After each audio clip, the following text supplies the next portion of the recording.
mēs prezentējam šeit izstādē tādu tekstilu materiālu, kurām ir sensora īpašības. Šis tekstils jūta gan spiedienu, gan stiepi, un to var izmantot, lai veidot dažādu veidu, tā saucamu viedu tekstilu iestrādājumus. Pieņemsim viedu zeķi, kurā skaita jūs solis, kura mēra spiedienu, ar kuru jūs atbalstāties pret zemi.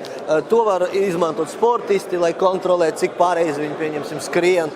To var izmantot plakanas pēdas profilaksei, kā cilvēkam dot ar atgrieznisku saiti dot ziņot, ka viņi nepareizi staigā un viņš ar sevi kontrolēt.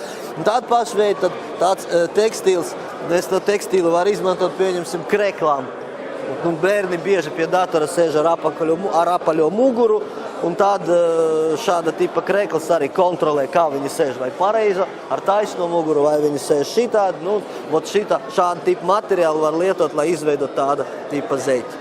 Nu, te var paskatīties, ka tas arī diezgan labi strāda un rāda tiešām, man tagad ir uzlikta tāda zeķe, ja, un es te staigājot varu redzēt, ka jā, tiešām man sākumā nāk papēdis kontakta, pēc tam tikai pirksti, vai es varu paskriet, es varu palekt, un tad tas viss ir redzams ekrāna. Nu, nākotnē mēs domājam, ka tas būs redzams arī vietālruņa ekrāna, un tad tam skrējam būs nodrošināta momentāla atgriezeniska saite pa viņu skriešanas kļūdām vai pa to, ka viņš ir noguris un viņam jāpārtrauc skriešana. Jums jau kājā arī tāds? Jā, nu, tikai melna. Te ir baltā sievietēm un man ir melna vīrieši.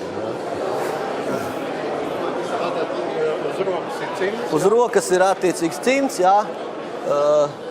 Šis cimds arī darbojas kā sensors. Nu, šeit mēs varam vadīt tā kā pēli, vienkārši